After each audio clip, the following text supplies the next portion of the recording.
Hi everyone! So before I started working from home, I had this idea that working from home is this glamorous thing that gives you all the free time in the world to do whatever you want to do, whenever you want to do it, and things magically happen and get planned, and it's not really true. When you work from home, you may not have someone to tell you what you need to do and when to do it, but you actually have to do stuff if you want to reach your goals. I know that the same things don't work for everyone, and we each have our own ways of planning our days and our lives and acting and, getting stuff done. But in this video, I will show you what worked for me, because especially the last few months, I've been extra productive, and it's all because of my way of planning my life and not because something else magically changed.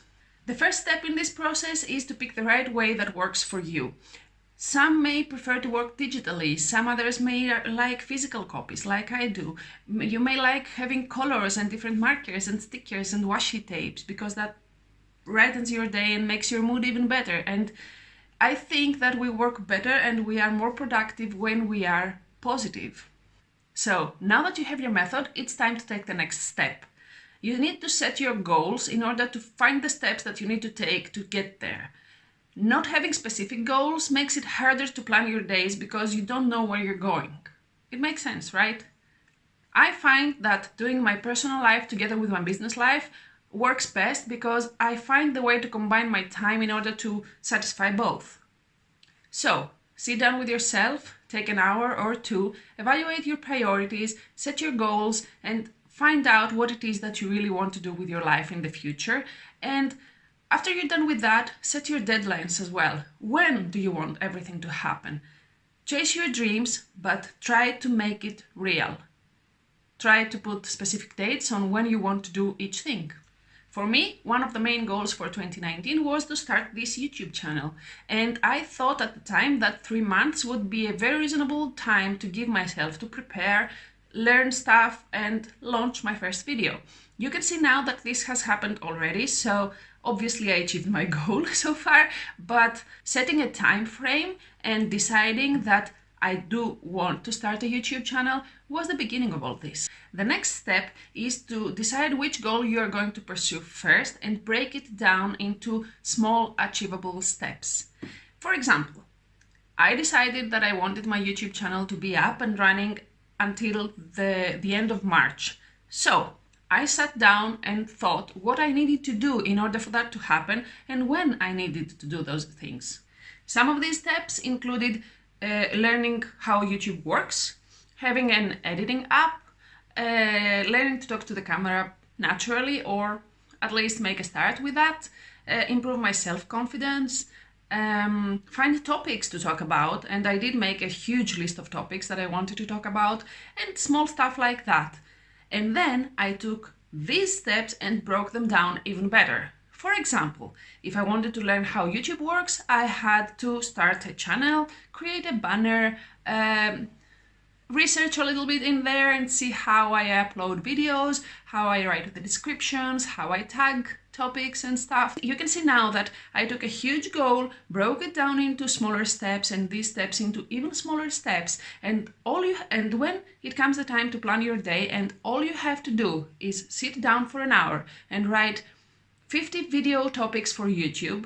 It sounds achievable.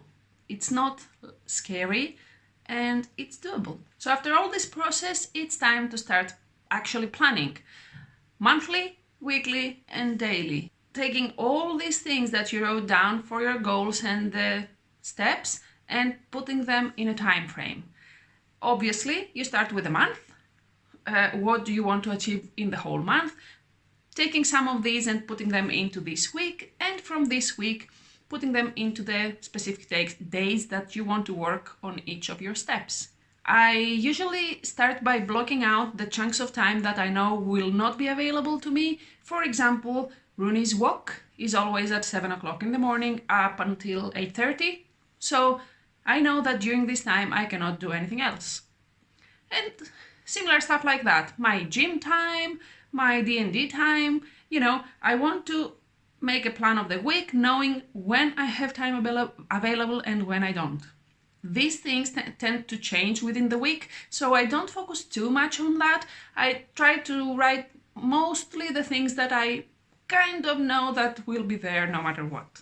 That's where most of my planning stops, honestly, for myself. I find that if I plan ahead the whole week, things tend to change so much that I mess up everything. So I have my to-do list, and during the evening, when I plan my very next day and just that, I take some of the goals I have for this week and decide that I'm going to work on them tomorrow. Specifically, I decide on one basic thing that I need to accomplish the next day in order to consider this day successful. That helps me keep an easy goal in my brain for the next day and somehow feel accomplished if I just achieved this one thing. And that's something that I really wanted to talk about, because apart from the technical stuff and how you plan your days, if you're not passionate about what you're chasing, and if you don't stay positive and reward yourself and pat yourself in the back for the things that you did accomplish this week, instead of being negative about the things that didn't get done, it always makes it easier and better. Let's not forget that our goals are not everything. Enjoying the process is more important than achieving everything in time and getting stressed over it instead. And that's how I'd like to close today's video, because I think that more important than planning properly is to pick the right goals. Pick things that make you excited, that make you happy, and make you want to leave bed in the morning. If you have such goals in your life and you're truly passionate about what you're going after, planning and actually acting on your dreams is so much easier and makes life so much better. So I hope you liked this video and you found it useful. If you did, please leave it a thumbs up. Let me know in the comments below which part you found more interesting or helpful and how you plan your days. If you'd like to see more like this, consider subscribing to my channel. I will be uploading weekly and I will try to answer all of your questions that come up with time. I hope to see you in the next video. Until then, be safe, be happy, and keep going for your dreams.